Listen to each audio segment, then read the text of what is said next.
আমাদের এলাকায় এক মসজিদে ইমাম সাহেব রাখছে। তো ইমাম সাহেবরা তো দেশের মানুষের বাড়ি বাড়ি খায়। তো খাইতে গিয়া এক মুসল্লির মেয়েরে পছন্দ হয়েছে। তো মনে করেন সামাজিক ভাবেও এই কথাবার্তি কইয়া বিয়া শাদী হয়েছে। তো মোল্লার আবার আর কি শারীরিক দুর্বলতা আছিল। এই দুর্বলতার কারণে মেয়ের সাথে থাকে না। মেয়ে যদি শরীরে হাত দেয় তখন বলে যে উজু ভাঙ্গন যাইতো না, বুঝছনি? উজু আর ভাঙ্গে না, এভাবে গেছে গা ৬-৭ মাস। মেয়ে চিন্তা করে ৬-৭ মাস ধরে সে যত উজুই ভাঙে না, তার ঘর সংসার করে আমার কোনো ফায়দা নেই। সাইরা দিছে, সাইরা দিয়া মেয়ের মনে যে একটা হিংসা ঢুকছে যে না, মোল্লাদের কাছে বিয়া বোন যেত না, কারণ মোল্লারা উজু ভাঙ্গে না। তো এই মোল্লা ডিভোর্স দেওয়ার পরে গেছে গা, যাওয়ার পরে আর নতুন আরেক মোল্লা আইছে, এতিমখানার মাদ্রাসার থেকে আইসে আর কি ফিরে।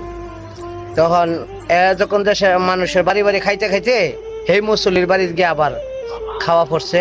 সেই মুসল্লির বাড়ি গিয়ে খাইতে গিয়ে দেখে কি এই মুসল্লির মেয়েটা অনেক সুন্দর, নম্র, ভদ্র। তখন করছে কি যে এই মুসল্লির এশার নামাজের কালিমা বলছে যে চাচা আপনি এশার নামাজের পরে থাকেন। ও আচ্ছা। তো নামাজের পরে সবাই যখন গেছে গা, হ্যাঁ রয়েছে, তখন চাচা আপনার একটা কথা কইতাম, যদি কিনা কিছু মনে না করেন, কারণ আমি তো এতিমখানায় বড় হয়েছি, গার্জেন হইলো আমি আর পাত্রী হইলো আমি আপনার মেয়ের বিয়ে করতে চাই।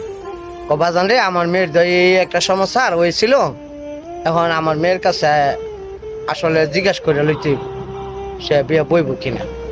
আমার মেয়েরও একটা মতামত আছে। আচ্ছা ঠিক আছে, সমস্যা নেই, আমরা যাই না জানাইয়েন। করছে কি বাড়িতে গিয়া ওই মেয়ের জিজ্ঞাসা করছে, মেয়ের মারে জিজ্ঞাসা কর যে নতুন যে মোল্লা আইছে এর কাছে বিয়ে শাদী হইব। যে মহিলারে মোল্লার কথা কইছে, কয় না আমি মোল্লার কাছে বিয়ে বইতাম না, তুই আমার রিস্কওয়ালার কাছে বিয়া দি, কিন্তু মোল্লার কাছে বইতাম না।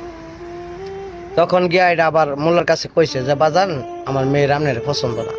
চাচা পছন্দ না কেন, এটার কারণটা কি, এটা কইতারবেন? বাবা আমি কই যেতাম না। তাহলে আমার 2 মিনিট কথা